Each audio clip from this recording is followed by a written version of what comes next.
Hola, buenos días, buenas tardes y buenas noches.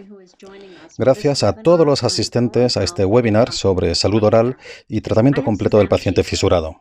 Yo soy Susana Scheffer, presidenta y directora general de Smile Train, la mayor organización mundial dedicada a los pacientes con fisura labiopalatina. Hoy nos oirán hablar a mí, a expertos en pacientes fisurados y en salud oral de todo el mundo y a compañeros de la FDI y GlaxoSmithKline, mientras presentamos las nuevas guías para integrar la salud oral y el tratamiento dental en el abordaje integral del paciente fisurado. Empezaré dando algo de información de fondo sobre el trabajo de Smile Train, para explicar por qué esta colaboración entre Smile Train y la FDI con el soporte de GlaxoSmithKline es tan importante para nosotros. Como saben, la fisura labiopalatina es la alteración de nacimiento más común dentro de la zona de la región de la cara y la boca. Los pacientes fisurados pueden tener problemas a la hora de comer, respirar, oír, hablar y también para tener una función completa. Desde 1999, Smile Train ha colaborado directamente con hospitales locales en más de 90 países, permitiendo de esta forma a los profesionales médicos locales trabajar con nuestros fondos, nuestros recursos y la formación necesaria para realizar cirugías de pacientes fisurados y un tratamiento constante de estos pacientes fisurados en sus propias comunidades. No somos una organización basada en misiones individuales. Nosotros pensamos que aumentar las capacidades sanitarias con colaboraciones locales es la forma más sostenible de ayudar a los profesionales médicos y los pacientes, tanto ahora como en el futuro. Después de más de 2 décadas trabajando con nuestros socios, después de ayudar a que se realizaran más de 1,5 millones de intervenciones quirúrgicas y miles de tratamientos de pacientes fisurados, hemos adquirido mucha experiencia y muchos conocimientos sobre lo que hace falta para obtener el mejor resultado en pacientes fisurados. Hay una necesidad urgente de tener no solo cirujanos anestesistas bien equipados y bien formados, sino también de tener equipos integrados que puedan ofrecer el rango de tratamientos necesarios durante toda la vida del niño. Los profesionales de la salud oral son una parte crítica de este equipo. Los pacientes fisurados tienen un mayor riesgo de tener una salud oral deficiente. Mi compañero, el doctor Peter Mossi, explicará en mayor detalle el impacto médico de los pacientes fisurados, pero la realidad es que sin una atención de salud oral específica, el resultado de la cirugía del paciente fisurado y su capacidad de hablar, comer y vivir sin dolor o molestia se ve comprometida. Es crítico que todos los pacientes fisurados tengan acceso a los profesionales de la salud oral, que sean conscientes de sus necesidades y que todos los miembros del equipo de tratamiento sepan cuándo hay que volver a remitir el paciente a su proveedor de salud oral. Es crítico que todas las familias entiendan su papel a la hora de apoyar la salud oral de su hijo y que todos los niños entiendan cómo asumir responsabilidad de su propia salud a medida que vayan creciendo y madurando. La disponibilidad, calidad y consistencia de esta asistencia tendrá un impacto en su salud y en la trayectoria de toda su vida. Esta es la razón por la que Smile Train y la FDI, con el soporte de GlaxoSmithKline, se han reunido para crear recursos de formación para profesionales y no profesionales también. A lo largo de los próximos 2 años vamos a continuar trabajando con nuestro equipo de expertos para desarrollar materiales que expliquen a los pacientes y a sus familiares la importancia de la salud oral. Les explique los retos de la salud oral más allá de la cirugía del paciente fisurado y que les ofrezca también una guía vital y un apoyo constante. Las guías que presentamos hoy se han generado alrededor de la idea de que todos los clínicos implicados en el tratamiento de los pacientes fisurados tienen su papel a la hora de mantener una sonrisa sana. Por supuesto, como cualquier guía, esto solo tendrá un valor si está acompañado de la dedicación, experiencia y los conocimientos de los profesionales médicos. Y de esta forma puede ayudar a los pacientes a tener una vida más feliz y más sana. En la actualidad estamos agradecidos a todos los profesionales sanitarios que han cambiado las vidas de sus pacientes, incluyendo los pacientes fisurados todos los días. La FDI, Smile Train y GSK están orgullosos de ayudarles a ustedes como miembros clave de la comunidad global del paciente fisurado y les damos las gracias por su trabajo. Les invitamos a que visiten la nueva página web de Smile Train, donde pueden encontrar recursos sobre salud oral en smiletrain.org/oralhealth. Ahí pueden encontrar las guías y esto será actualizado con los recursos formativos que van a seguir continuando apareciendo como resultado de esta colaboración histórica. Muchas gracias a todos y tenemos muchas ganas de trabajar con la comunidad de la salud oral para asegurar que todos los niños fisurados tengan el futuro que se merecen. Ahora me gustaría invitar al Dr. Peter Mossey a que nos acompañe y nos explique por qué la salud oral y el tratamiento dental son tan importantes para pacientes fisurados. Gracias, Susana. Me llamo Peter Mossey y tengo el honor y el privilegio de que me hayan pedido que hable aquí en nombre del equipo de expertos nombrado por la FDI y SmileTrain el desarrollo de estas guías tan necesarias. Todos los niños en todas las partes del mundo deberían tener acceso a la salud oral y los tratamientos dentales en pro de su salud y su bienestar. Es un derecho humano básico. Esto se refiere a tener un asesoramiento dietético correcto, una buena higiene oral, asesoramiento también con respecto al cepillado y la utilización de flúor y un acceso también periódico a los tratamientos dentales. Hoy hablamos de un problema que afecta a una población muy especial y muy vulnerable, aquellos que nacen con una fisura labio-palatina. Por alguna razón, estos niños son más susceptibles a la caries temprana durante la infancia y tenemos que entender por qué.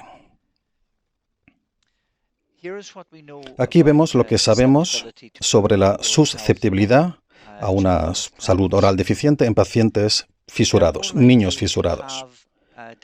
Tienen más probabilidades de presentar anomalías dentarias como dientes supranumerarios, ausencias dentarias o dientes malformados. También la calidad del hueso de sostén de los dientes puede ser inferior. Y obviamente, en fisuras unilaterales y bilaterales existen defectos óseos alrededor de la zona de la fisura. Los defectos de esmalte también son más prevalentes en este grupo.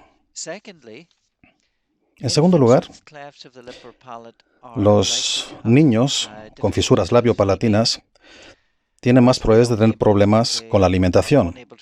En primer lugar, no son capaces de crear un cierre completo alrededor del pezón materno durante la lactancia y sin un correcto asesoramiento dietético tienden a presentar también más suplementos ricos en azúcar en su dieta líquida. Asimismo, se utilizan placas obturadores para facilitar la alimentación y estos tienden a acumular restos de alimentos y también depósitos de placa bacteriana. También tardan más en eliminar los restos de alimentos de la boca, lo que tiende a generar azúcares fermentables a partir de los almidones, lo que sirve de alimento para la placa bacteriana. En tercer lugar, hay un rango de otros factores que pueden ser aplicables a ciertos casos individuales. Estos niños tienen menos probabilidades de tener acceso a un correcto tratamiento debido a problemas de una situación deficiente, una marginalización, el estigma de la fisura y las barreras geográficas al tratamiento. También presentan una mayor ansiedad con respecto a sus bocas debido a la fisura y también refieren tener una calidad de vida menor relacionada con la salud oral. Por último, también tienen más probabilidades de tener que pasar por un tratamiento ortodóntico más prolongado. Por tanto, ¿cuál es nuestra respuesta a este problema? Bueno, FDI, SmileTrain y GSK se han unido para ofrecer esta respuesta impresionante, que es generar una serie de guías clínicas, tanto para profesionales sanitarios como para otras personas que intervienen en la salud. En la siguiente presentación, la doctora Omolola Orenuga nos va a presentar la esencia de estas guías. Y estas guías o directrices nos pueden asegurar que podemos mitigar los efectos adversos de la cirugía, la dieta deficiente, el dolor y los problemas asociados a la fonética y a la psicología o la calidad de vida.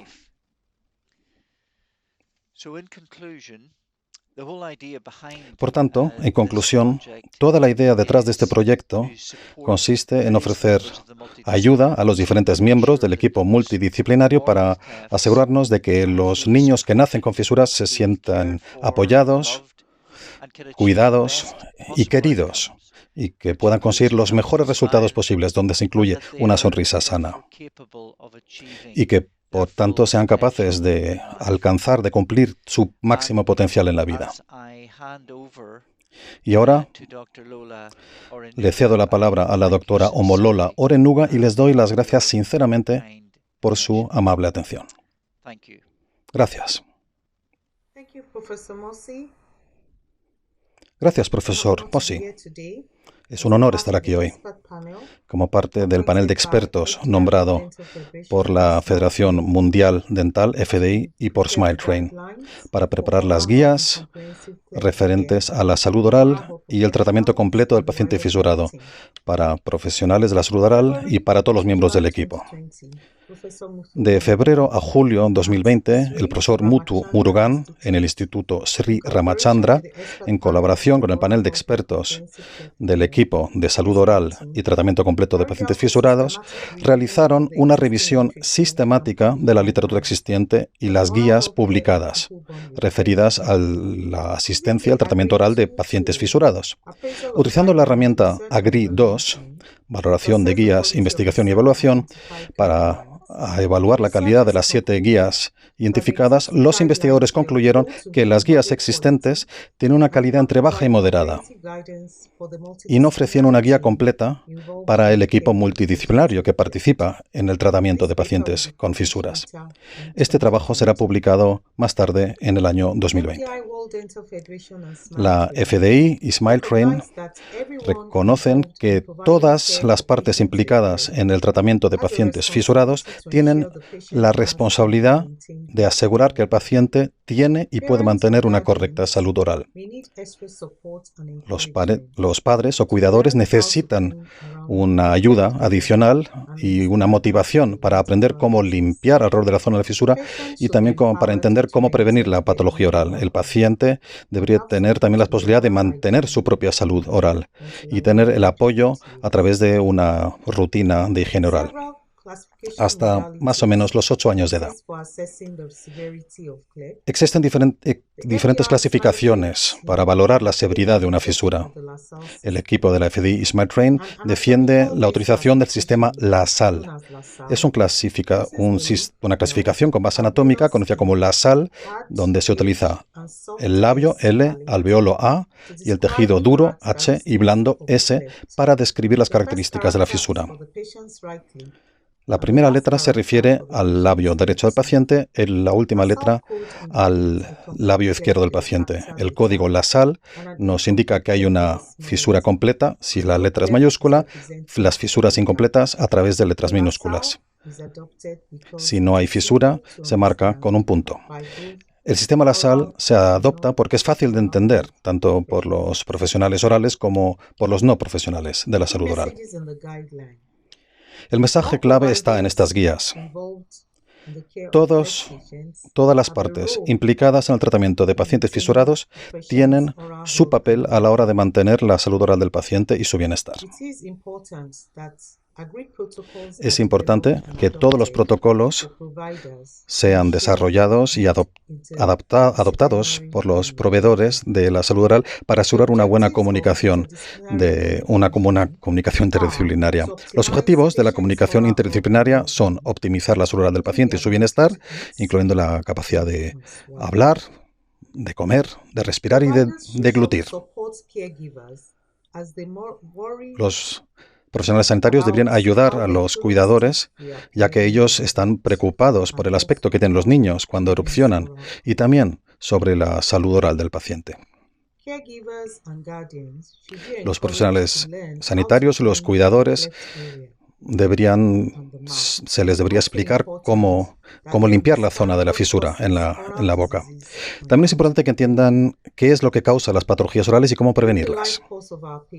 A lo largo de la vida de nuestros pacientes, también van a ser sometidos a tratamientos de muchas otras especialidades, pruebas genéticas, tratamiento de logoterapia, pruebas de audición, cirugía y revisiones de esas cirugías.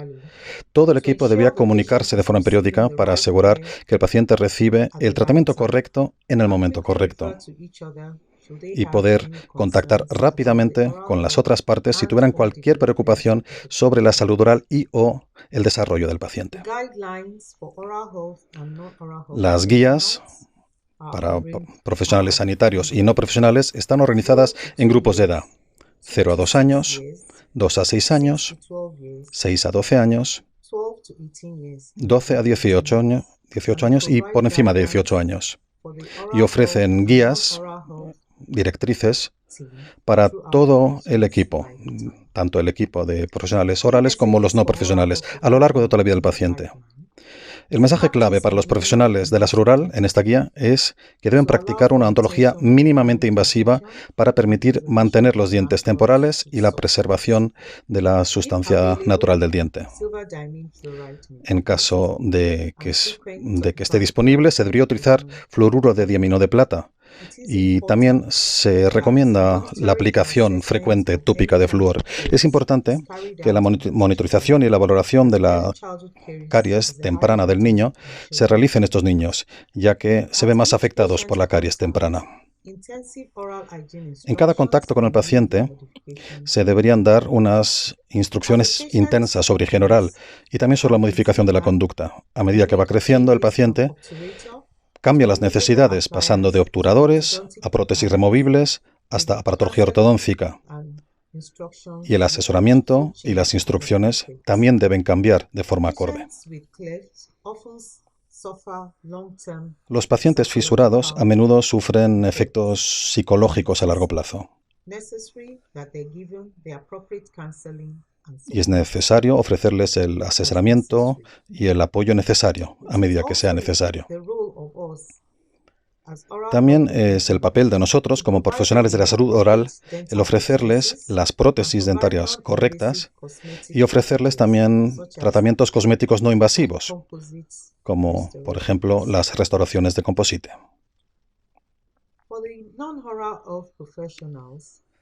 Para los profesionales de la salud no oral, ellos son capaces de valorar el riesgo de desarrollar patologías orales.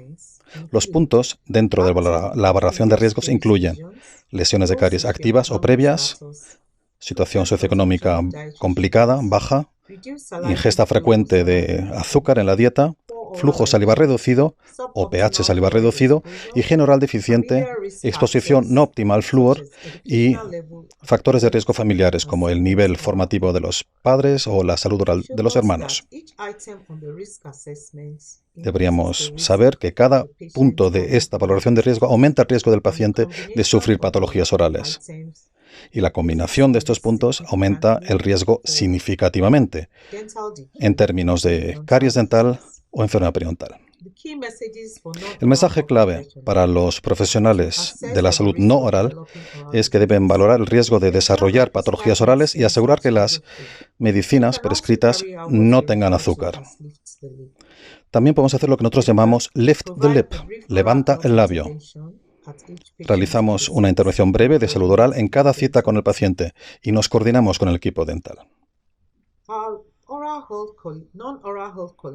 Nuestros compañeros de la salud no oral pueden valorar los dientes para detectar los siguientes elementos: manchas blancas, manchas marrones, encías enrojecidas o sangrantes, caries dentaria y acúmulo de placa bacteriana.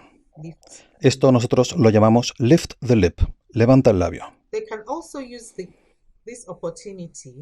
También pueden utilizar esta oportunidad para asesorar al paciente que debe cepillarse los dientes 2 veces al día, sin enjuagar ni escupir después.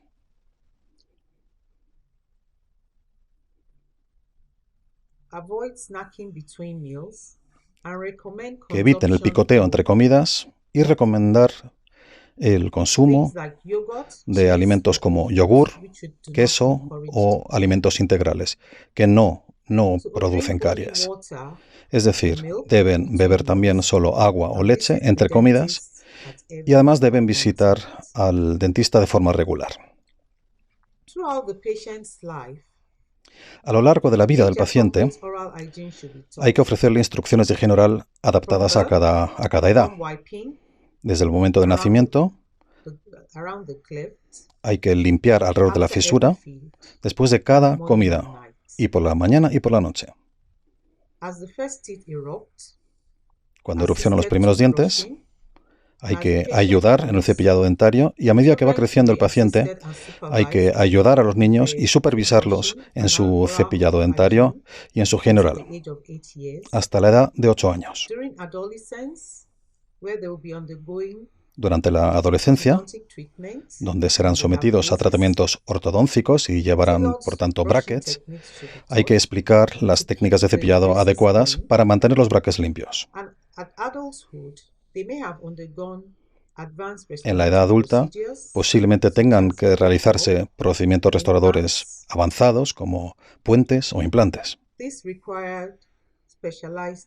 Esto también requiere una higiene especializada en casa para el mantenimiento y la prevención de problemas más graves más tarde.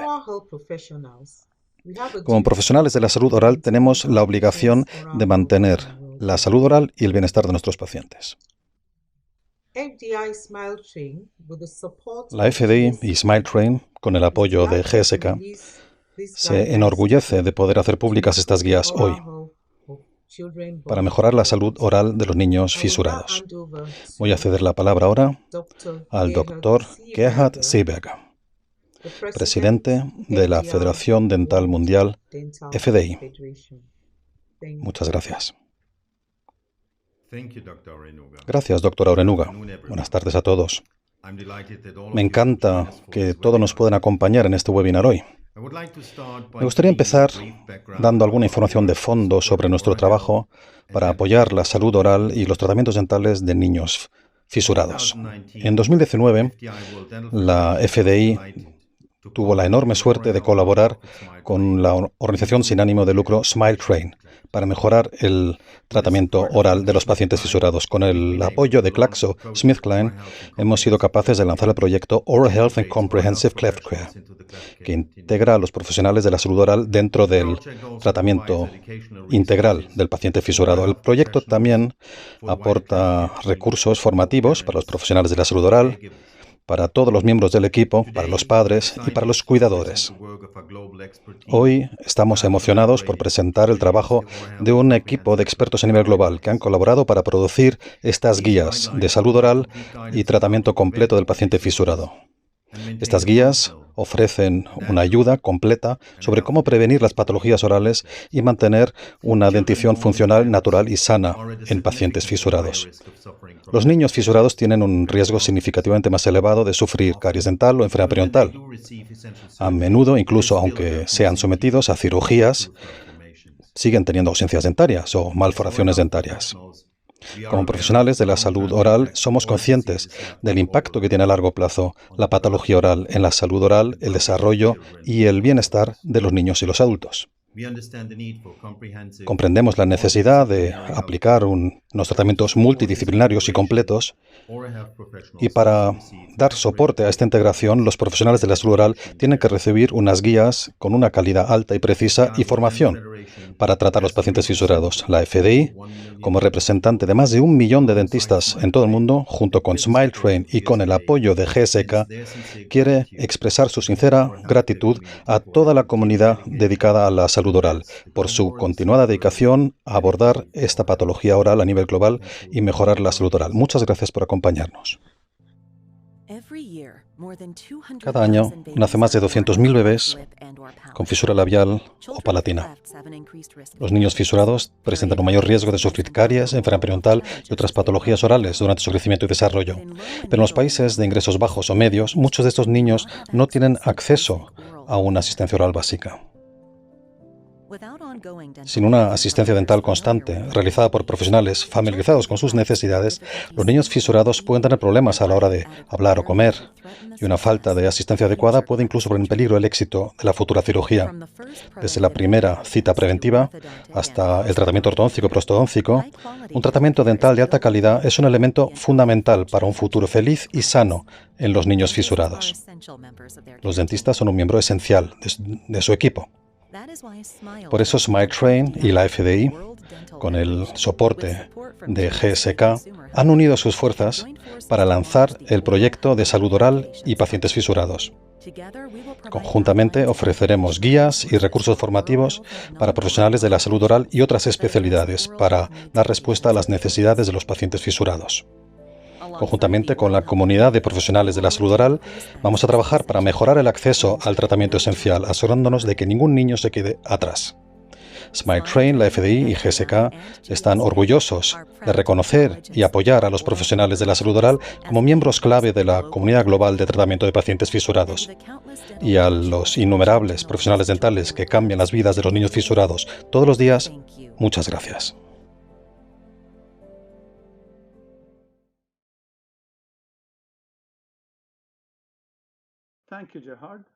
Gracias, Gerhard, y buenas tardes a todos. Este vídeo realmente demuestra el papel fundamental que desempeñan los profesionales dentales a la hora de mejorar la asistencia de casi 200.000 bebés que nacen cada año con una fisura labial o palatina.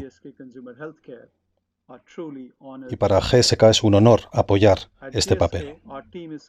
En GSK, nuestro equipo está comprometido con la lucha contra los problemas de la salud oral que se pueden prevenir, utilizando para ello productos y servicios basados en la ciencia. Estamos convencidos de que nuestra boca deberá ser una fuente de placer, no de dolor.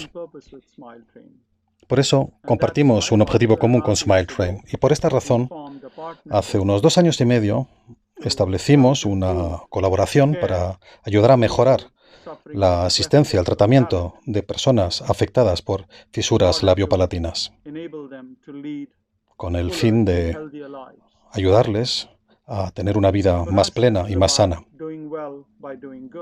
Para nosotros esto es una cuestión de hacerlo bien, haciendo el bien. Nos llena de orgullo que a lo largo de los últimos 2 años y medio hemos permitido realizar unas 8.000 cirugías que han cambiado vidas. También hemos patrocinado un programa completo de tratamiento de pacientes fisurados, cuyo objetivo es ofrecer una asistencia holística y constante a estas personas. Y creemos en el modelo sostenible de SmileTrain. Por eso hemos invertido en sus esfuerzos para educar y empoderar casi 2.000 dentistas, cirujanos, enfermeras, anestesiólogos, logopedas y nutricionistas de 52 países del mundo.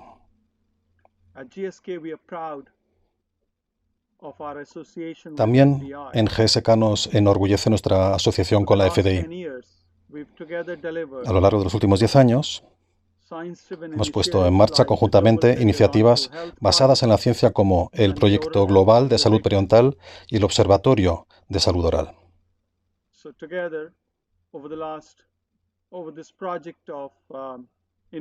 Por ello, conjuntamente en este proyecto de mejora de los tratamientos de los pacientes fisurados, realmente nos llena de orgullo y felicidad el habernos asociado tanto con la FDI como con SmileTrain para desarrollar guías completas para el tratamiento de la salud oral de los pacientes fisurados, guías que se presentan hoy. Sabemos que los pacientes con fisuras labiopalatinas presentan un riesgo significativamente más elevado de sufrir caries o enfermedad periodontal. Pero esto no tiene por qué ser así. Ofreciendo a profesionales dentales como ustedes recursos basados en la evidencia, podemos conjuntamente ofrecer una asistencia mejor a pacientes con fisuras labiopalatinas y ayudarles a mejorar sus vidas y las vidas de sus familias. Estas guías sobre la prevención de las patologías orales en pacientes con fisuras labiopalatinas son otro paso muy importante dentro de nuestro recorrido conjunto dirigido a conectar los profesionales dentales con personas que sufren de fisuras labiopalatinas. Estamos empezando un proyecto piloto en la India que muy pronto se continuará con otros proyectos pilotos en México y en Nigeria. Queda todavía mucho por hacer. Y colaborando con profesionales dentales como ustedes, estamos convencidos de que podemos realmente marcar una diferencia significativa, positiva. Me gustaría ahora cederle la palabra al Dr. Peter Mossey, que les acompañará durante el turno de preguntas. Gracias. Muchas gracias. So thank you very much, everyone who has joined today's webinar. And you will note that we now are ready to accept questions. We've got myself, Peter Mossey. I've got Dr. Lola Oranuga, Dr. Susanna Schaefer. And I'm going to start off just briefly with Dr. Gerhard Seeberger, who is the president of the International Dental Federation. And I think today you're witnessing a unique collaboration between organizations to make this possible. And I'm going to ask Dr. Seeberger just to just explain how this came about, this unique collaboration. Yeah, thank you, Peter, for introducing me so nicely, and thank you to Lola and to Susanna for being with me. And why is it that we are sitting together? So let me tell you a little story. Since 2018, GSK Healthcare is a strategic partner of SmileTrain. And it's not only that they gave financial support to SmileTrain for their global Cleft programs in order to bring smiles to so many people around the world, but they also support global awareness building around cleft lip and palate and oral health. And part of SmileTrain's strategic plan is to expand their programs to offer every facet of comprehensive cleft care to every patient in need. And this includes a 360 degrees oral health care. To support this plan, GSK arranged an incredible opportunity introducing SmileTrain to the long-standing partner, the FDI, World Dental Federation. And we were very happy. I need to tell you that. There's a huge need for high-quality comprehensive resources on cleft care and oral health. And as SmileTrain and FDI share their passion for enabling healthy, happy lives through all healthcare, it was almost a must to come together to address this need. With GSK's crucial support, SmileTrain and FDI have joined forces to support people with clefts and medical professionals through this groundbreaking two-year project. So that's all what I can tell you so far, and I give the word back to Peter. Thank you very much, Gerhard. And we're delighted to see so much contribution through the chat box. And we will now proceed to take your questions. And between this panel, we will hopefully be able to elaborate further on these guidelines and other aspects of comprehensive cleft care. The very first question, in fact, is an interesting one, just asking about percentage of babies born worldwide with the condition of cleft lip and palate. And of course, the orofacial clefts are a broad and range of different conditions, and totally, when they're taken as a whole, account for 1 in 700 live births. That's an aggregate statistic across the world, and there is variation. As one of the other questions asked, is there a world map that shows the variation? And indeed there are world maps, one of which is on the FDI Vision 2020 website that you can maybe access. But it shows that the highest rates of cleft lip and palate in the world tend to be in the eastern areas, Japan, China, parts of India seem to have high prevalence. The lowest rates in the world, interestingly, are in Sub-Saharan Africa, and then intermediate rates among the Caucasian populations, Hispanic populations, and therefore there is geographic and ethnic variation.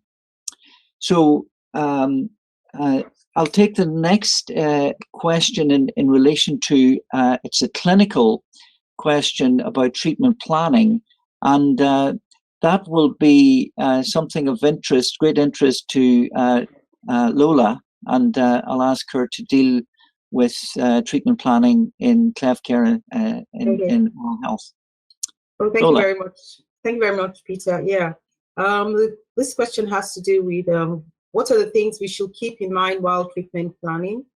We should note that as oral health professionals, the role of the dentist is very essential, especially where preventive care is concerned, prevention of oral health diseases, in particular dental caries, which is of a greater higher burden in these children.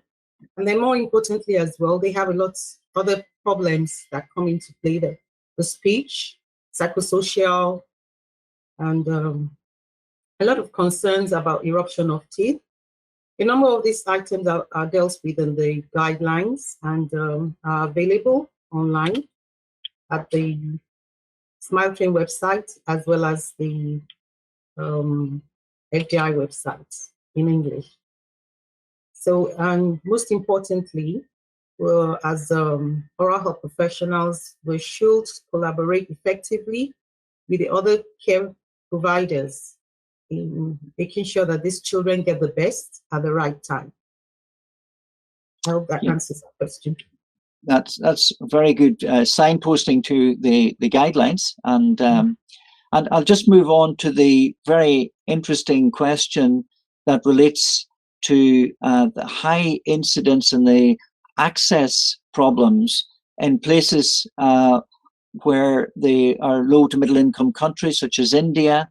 And in fact, a similar question arose in the context of Sub-Saharan Africa or Nigeria. So I will. I know that Susanna is very interested in this particular aspect, and if I can ask Susanna to respond. Sure. Thank you, Peter. So if, there's more need to understand more, you can always visit SmileTrain India or SmileTrain Africa's program websites. It would either be smiletrainindia.org or smiletrainafrica.org. And there you can find information about hospitals that partner with SmileTrain. At some hospitals, SmileTrain offers grants to cover patient transport to and from treatment, including surgery, speech therapy, and orthodontics. Dental care grants are not yet available. However, the goal of the new oral health and comprehensive cleft care guidelines and the upcoming education resources from FDI, GSK, and SmileTrain is to set the foundation for this grant program in the near future. So please stay in touch with SmileTrain to learn more as these become available. And again, you can visit either websites, smiletrainindia.org or smiletrainafrica.org. Thank you very much, Susanna. And Sure. let me take the next question myself. It's related to the diagnosis before a child is born. And we refer to that as prenatal diagnosis. And indeed, it is possible through ultrasound to identify a cleft as early as 12 to 15 weeks. The difference, however, is that while a cleft lip is easily diagnosed by skilled ultrasonographers, cleft palate is not so visible. And indeed, the cleft palate may not be diagnosed until birth or even after birth. But also a range of syndromes and craniofacial abnormalities as well as clefts can be diagnosed in advance. The value of this is the psychological preparation of the family, and they can be prepared for the birth of a child that has this repairable birth defect. And that's extremely important in the comprehensive cleft care, to be prepared for that and to ensure that the family are psychologically prepared, but also have a program of care available. So I'll move from that to another question, which I think is extremely important. It asks about after surgical treatment, what's the value of comprehensive care and good oral health care? And again, Lola may want to contribute to that answer, and I can also add, but Lola, post-surgical care. For post-surgical care, there are quite a number of problems, apart from the orthodontic aspect, the dental anomalies, the speech, the psychosocial, so the important thing here is we should have agreed protocols in the facilities, and at the same time, effective interdisciplinary collaboration between the experts, and most importantly, the question says why they have to take more concern about it, because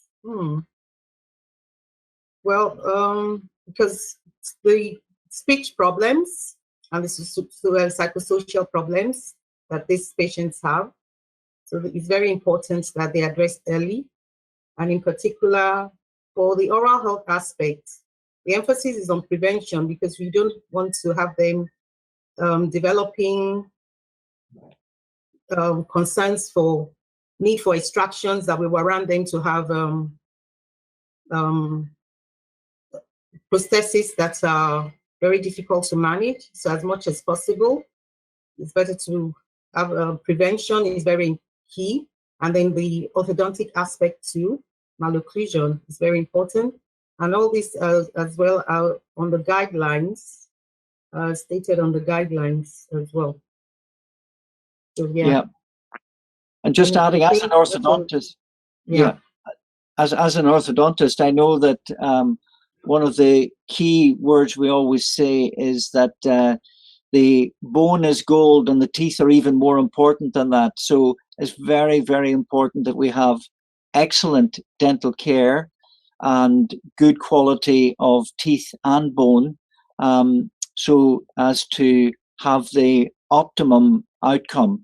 So the prevention aspects that we deal with, even prior to having orthodontic treatment carried out and braces fitted, we ensure good oral hygiene through toothbrushing, regular fluoride applications, and good dietary advice, avoiding sugars and refined carbohydrates. Yeah, and as Lola has just very nicely said, this multidisciplinary communication is so important, so that all aspects can be addressed simultaneously for the best possible outcomes. So we also are now having additional questions, and one that I will ask Susanna just to address is how to join Smile Train as a dental professional. Would you be able to address that, Susanna? Sure. Well, our programs are Cleft focused, and dental care is obviously being incorporated into our programs. So the best way to stay connected is by visiting our websites, which I had mentioned earlier. So there's smiletrain.org/oral health. And then our regional websites I had mentioned before, smiletrainindia.org and smiletrainafrica.org. We also have websites for Asia, or China, excuse me, and the Americas region.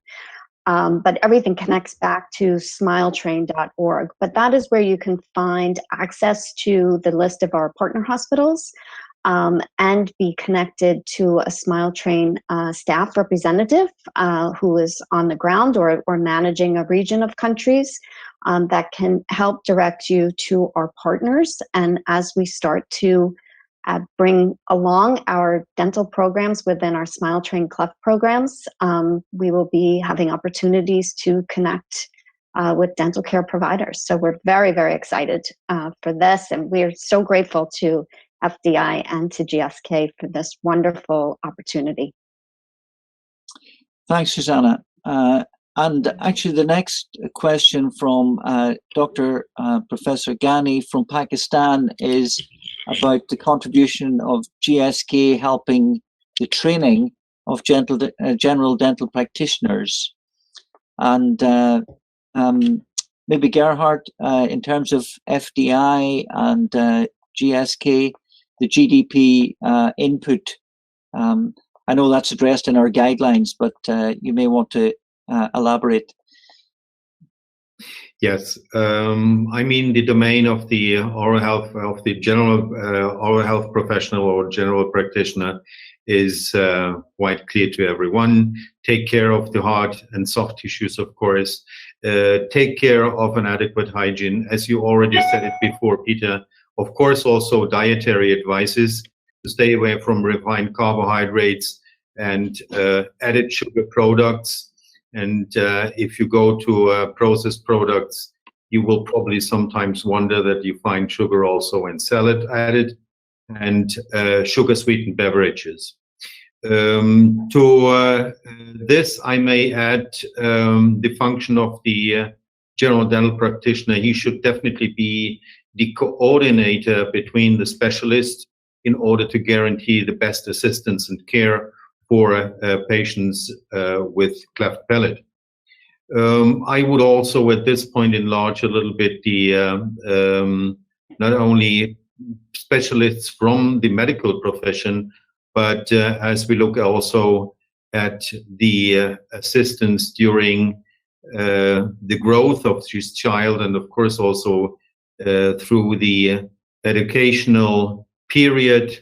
So maybe also try to get in touch with speech therapists and not leave that individual to inequalities during the educational part. Yeah, thank you very much, Gerhard. That's excellent to have that perspective from the general practitioner's viewpoint. Just to address maybe fairly quickly the age of treatment for cleft lips and palates, and also types of surgical procedures. Those are two very good questions. Isolated cleft of the palate is usually treated as early as 6 months, but as late as 12 to 15 months in current practice. And for cleft of the lip, the usual protocol is to close the lip as soon as the child is thriving and is fit for surgery. That's usually around 3 months. So 3 months for a lip closure and 6 to 12 months for a palate closure. In terms of the surgical procedures used to get better success rate, that's an interesting question from the research point of view.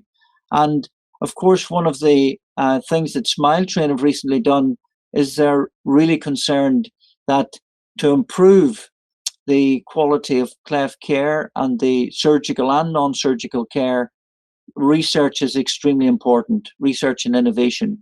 So there are currently ongoing efforts to look at how successful the treatment is at the different ages and using different procedures. And that research will be ongoing to improve quality of care as we go forward. And there's one other question I'm noticing about the how can we reduce dental caries and periodontal problems in cleft lip and palate patients? And while Lola has actually addressed that earlier in terms of dental caries, could you also mention the periodontal problems, Lola? Well, the periodontal problems, they have gingivitis. They have gingivitis. Can have this can if care is not taken, can lead to, especially in Africans, you can have acute necrotizing ulcerative gingivitis as well. Ano, that we refer to ano.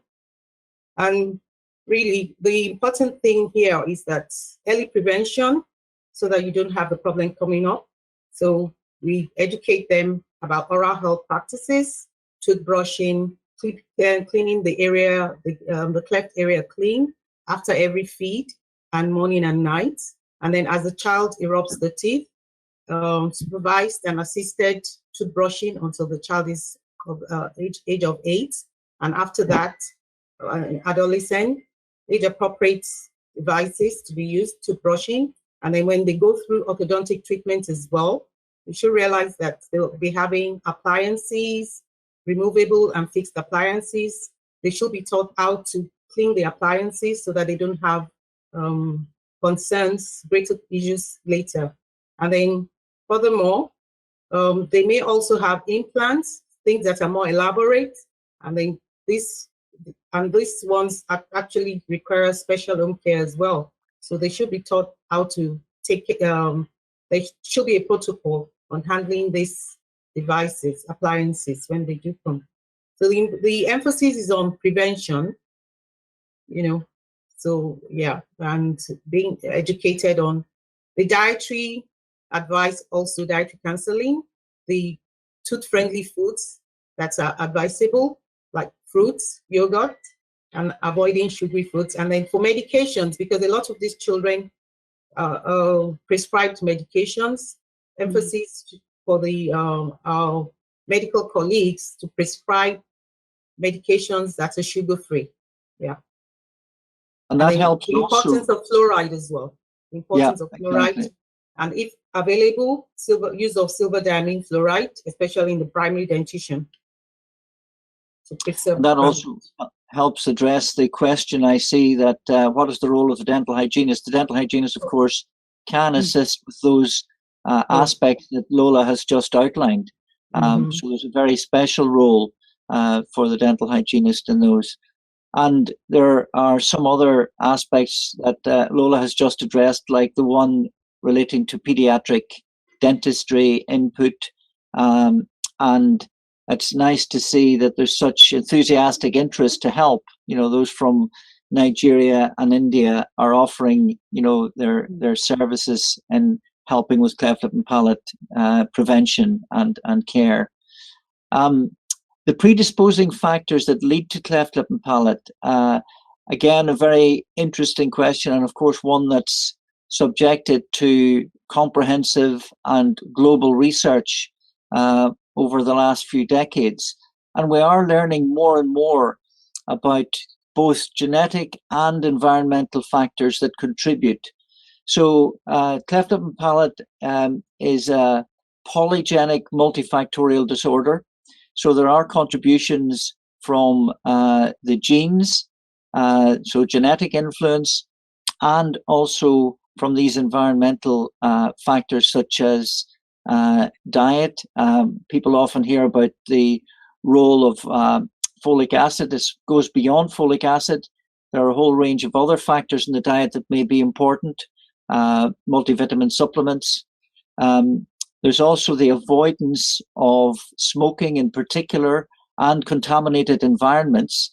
It may not just be active maternal smoking, it's the exposure to passive smoke or the exposure to contaminated environments. And other predisposing factors that we know about are certain drugs and medications.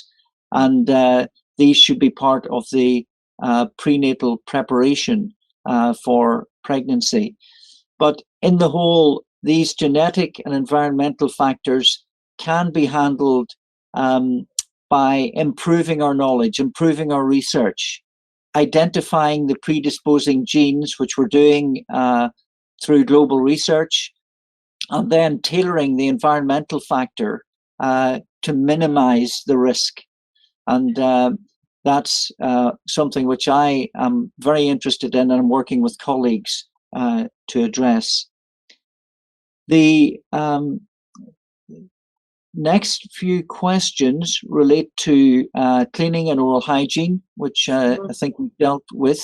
And then there's an interesting question that asks about our system for classification, the LaSalle. And I think both myself and Lola are very familiar with this. Lola, do you want to explain it? Okay. Yeah. Okay, the LaSalle is an anatomical based system, and I think FDI GSA Smile Train adopted it because it's easy to understand by both oral health and non-oral health professionals. The L stands for the lip, the A for the alveolus, the S for the soft palate, H for the hard palate, A for the. So looking from the first L, that's when you're facing the patient. The first L, that's the patient's right. That's the left lip, the right lip, sorry. And then the last L on the other side is the patient's left. Okay. Now, when you have it in capital letters, L, it means that you have a complete cleft of that L. So if it's on the patient's right, that's complete, and it's in capital L, it means that it has a complete right cleft lip. Okay? So, and but if it's in a small letter, it means that it's incomplete. So when you see capitals, it's complete cleft. If it's lowercase, it's incomplete. But when there is no cleft at all, you have a dash. I think that's it. That's a very I'm trying to make it as simple because I don't. That's tremendous, and the way you've explained it, it shows how logical it is. It's really easy for anyone when they see a picture to be able to apply the LaSalle score, and I think that's the beauty of it. And we're certainly happy to promote that through Smile Train, FDI, and these GSK guidelines. In addition, the LaSalle tool is very good for research because it allows for coding on the computer. I read that somewhere. Yeah. And what I describe as sub-phenotyping, so that we have separate types of clefts and separate groups. So you can, and I think that's going to be extremely important when we're looking for genetic predisposition. So it's an important classification. Yeah. A simple answer to the gender predilection, again, a very interesting question, but in fact, clefts are characterized by gender biases because isolated cleft palate is more common in females. So about 2/3 of females in the isolated cleft palate incidence, whereas cleft lip and palate is more common in male infants. So there is this gender bias, which we don't really understand. We know it must have a genetic origin because it is so consistent across different populations. So about 70% of cleft lip, either isolated cleft lip or unilateral cleft of the lip and palate, are on the also on the left side. So there's the male predilection and also this the left-sided predilection. There is another question about the aids given to patients of cleft lip and palate by the dental professionals. And again, I'm sure Lola and Susanna and Gerhard would say, if you look at those guidelines, you'll see a comprehensive reference to the kind of aids that we advise.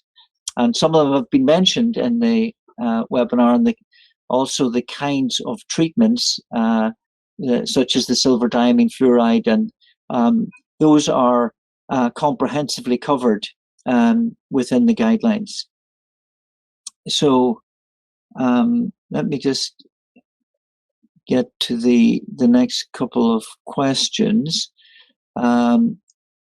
Procedures to know about cleft lip or palate intrauterine life.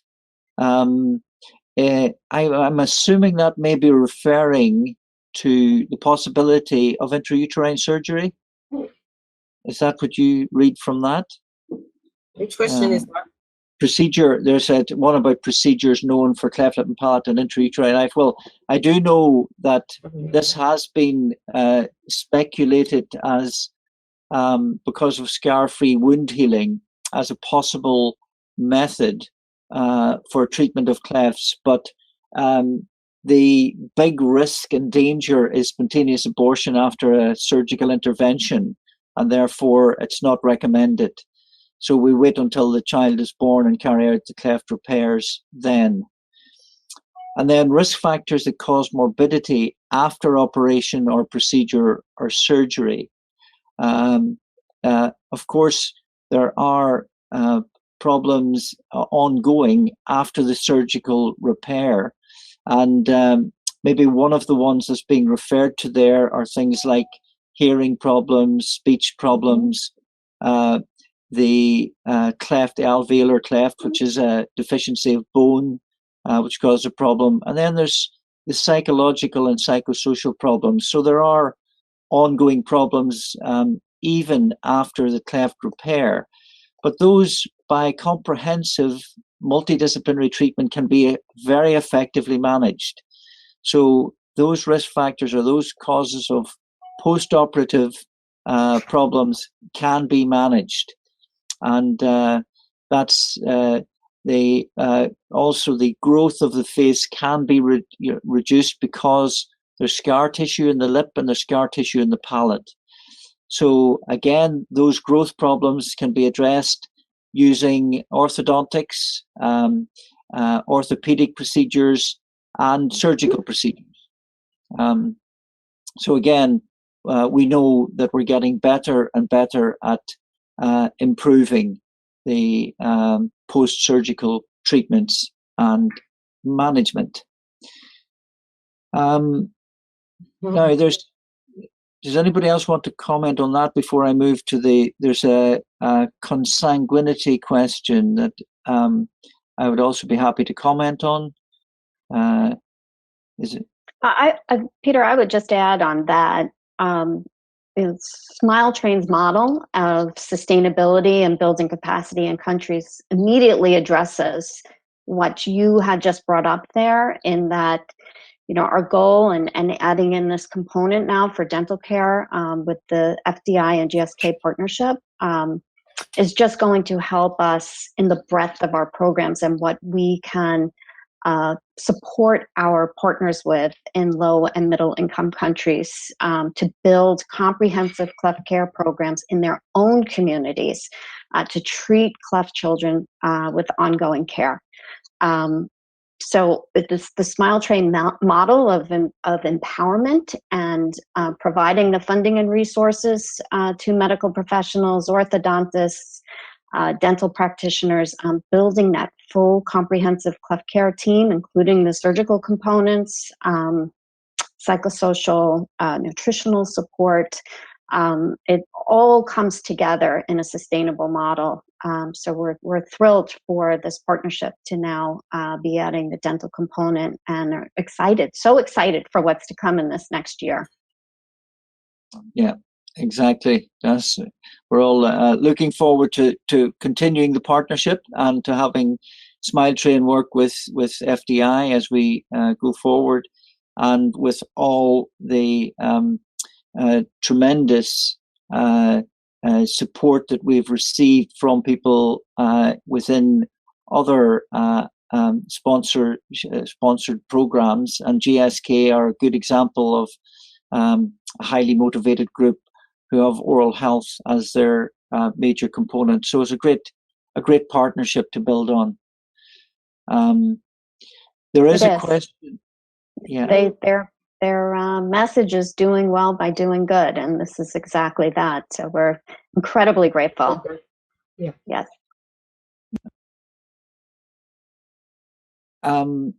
There's just one I just may have the question on the high prevalence of clefts in Sub-Saharan Africa. I may have made a mistake, or else I'll correct it now. The prevalence in Sub-Saharan Africa is actually low. It's the lowest in the world in terms of the recorded clefts. We do also recognize that the ascertainment, as we call it, the diagnosis of all cases as they are born varies in different parts of the world.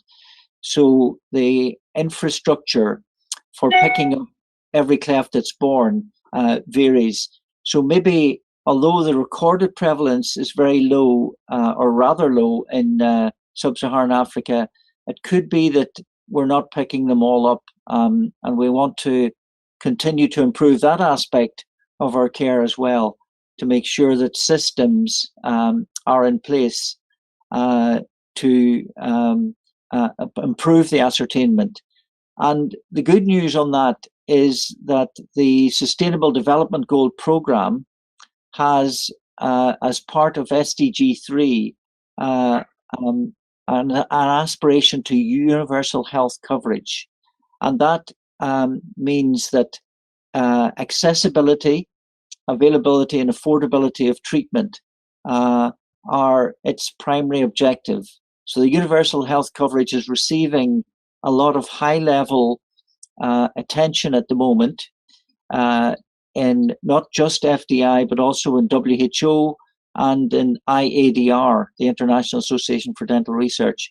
And they want to come together as a partnership to ensure that the Sustainable Development Goals are delivered by 2030. And that would improve access in the most deprived areas of the world.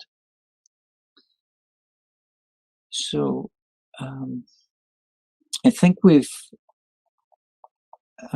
another question on the guidelines, which it was addressed earlier on, that we do have both in the FDI and Smile Train sites, we have reference to those. That's correct. They are translated on the Smile Train website now, and FDI is in English, but translation will be coming. Right. Very good. Okay, there's a question for me here. Oh, yes. Yeah, please, Lola. Yes, the one on education. No, it says dental home. Oh, yes. Yeah, please. It's like, would it also be okay? Yeah, the question about dental home.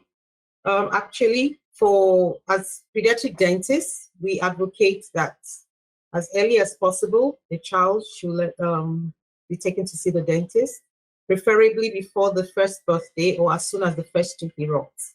And it's very good that a dental home is established by the time the child is 1 year old, so as to encourage, familiarization with dental practice. It's very important, and it will go a long way to support children with cleft.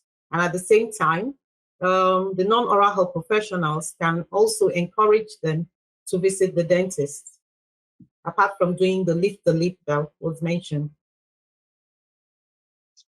Indeed, yeah.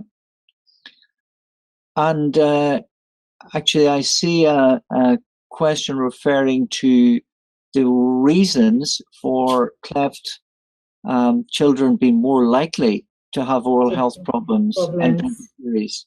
Do you want to say something about that as well, Lola?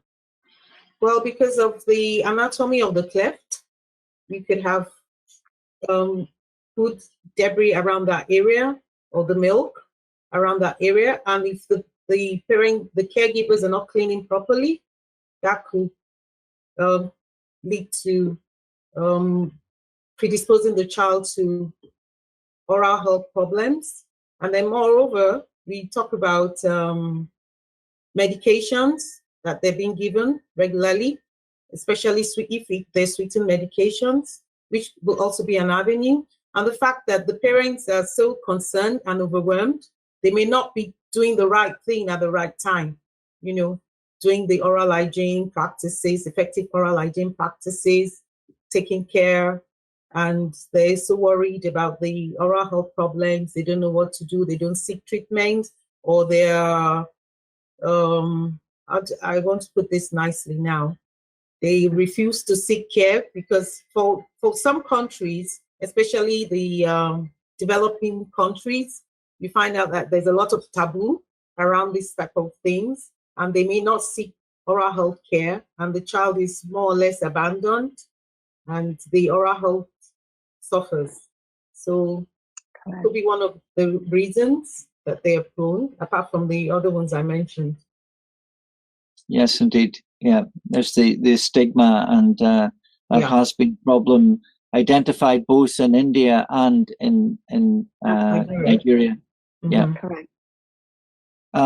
There's an interesting question about folic acid therapy, and I'll just try to answer that as well, because it is one of the contentious areas in cleft lip and palate. We know that folic acid is extremely important in reproductive health.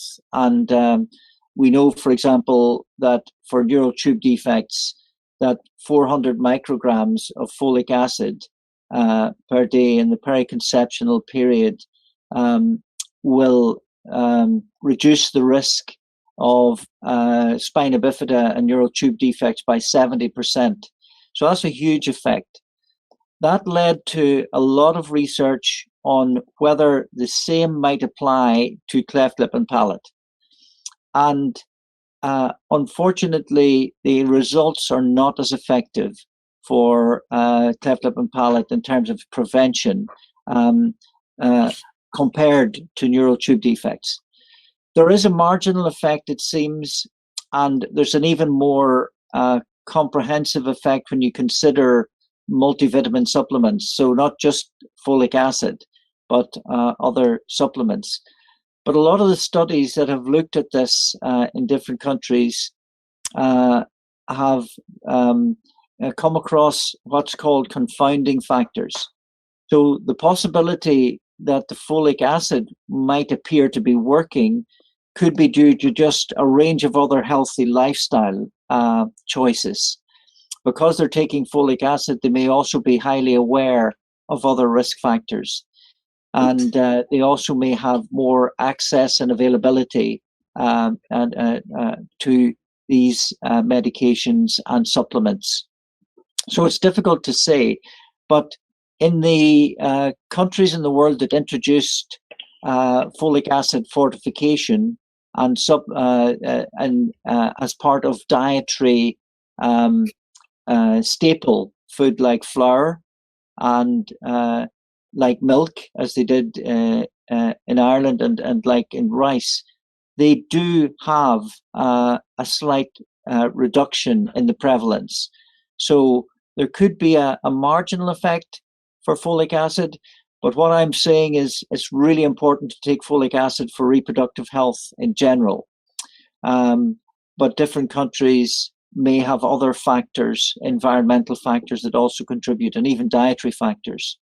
For example, I'm aware in India that polished rice actually removes some of the multivitamin benefit.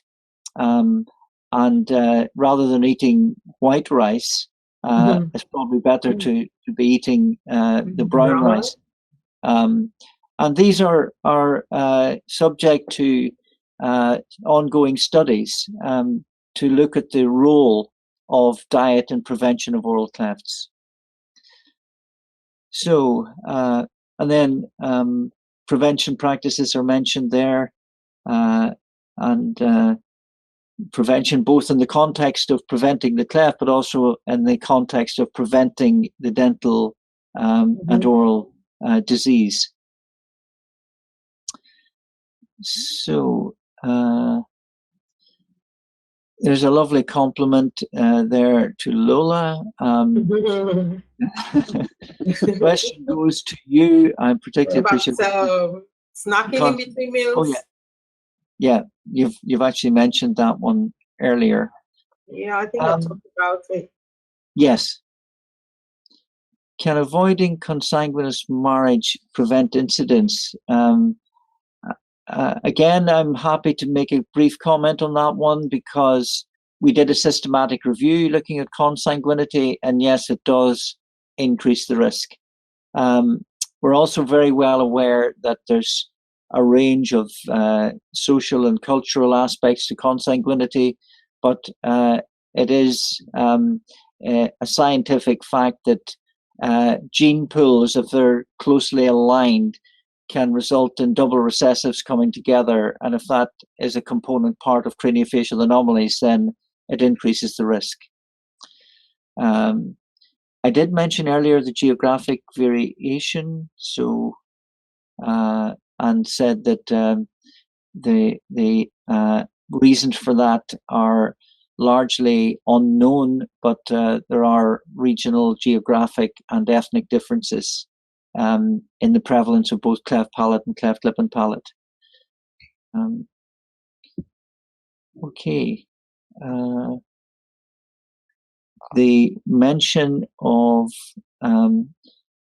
Smile Train and its efforts in Nigeria is mentioned, and indeed I think we're well aware of the tremendous support for not only Nigeria but other parts of Sub-Saharan Africa now that Smile Train have been doing a lot of good work also in Ethiopia and Ghana and other parts of Sub-Saharan Africa and Kenya.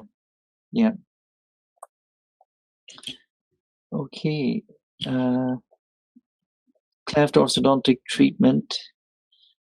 There is a question about adult orthodontics, and indeed that is another very important aspect of our ongoing attention. Very often it's regarded as a childhood problem, but indeed these problems can persist into adulthood, and our restorative dentists are very well aware of the need for ongoing restorative treatment, maybe even obturators for facilitating speech and eating in adults. So adult orthodontic and restorative treatment can still be done at any age, really. So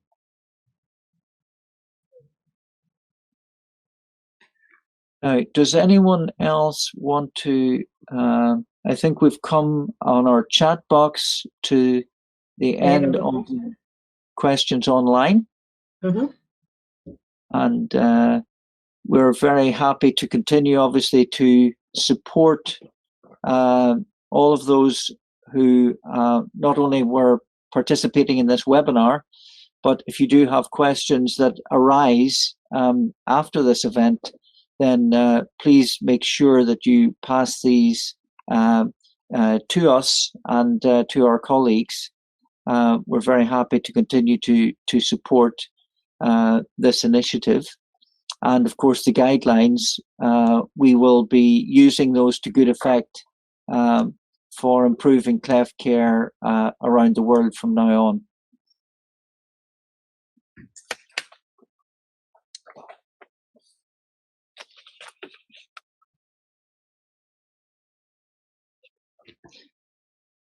One other thing that I'll just ask maybe Susanna to comment on, because we want to ensure that we are offering and providing support, is the offer of grants to partners who want to become involved in cleft care around the world.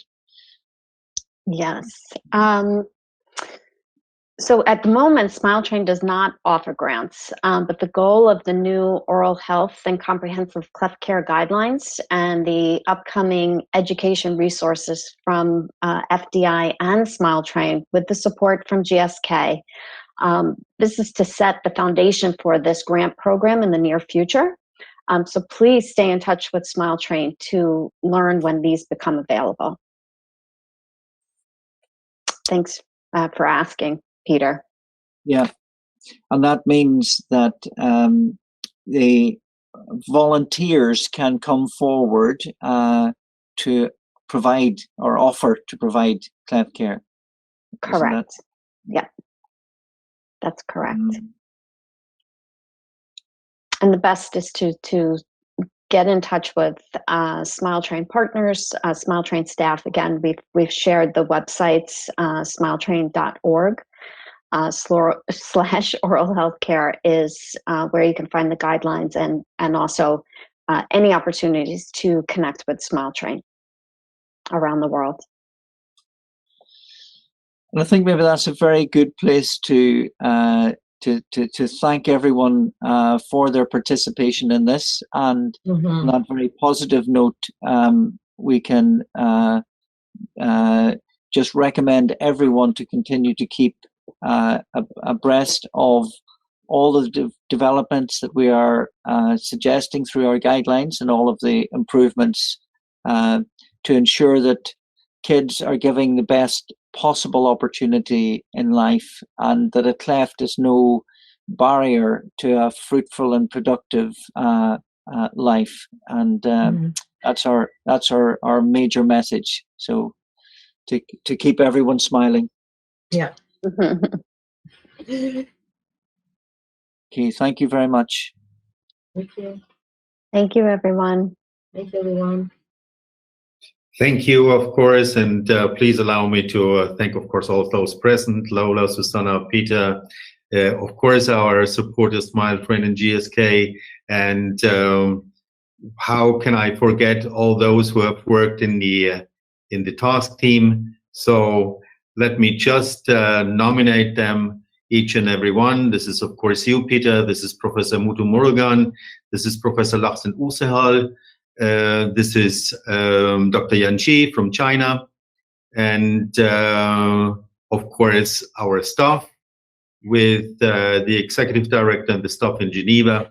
Many, many thanks. And to all the colleagues, please make a large use of the guidelines in order to help most of people around the globe to have a better life. Stay all safe, and thank you once again. Thank you very much, Gerhard. Thank you. Goodbye. Thank you, Gerhard. Bye. Thank you. I just would Bye. like to just add one more thing to invite everyone to celebrate World Smile Day with us. That is upcoming this Friday, October 2nd. This is a day that Smile Train embraces to raise awareness for Cleft and to highlight our partnerships. So along with GSK, we'll be celebrating this Friday. You can visit our website, join us for our live event, which starts at 8 p.m. on Friday, October 2nd, and come along and smile with us. Thank you, Susanna. Thank you. Thank you.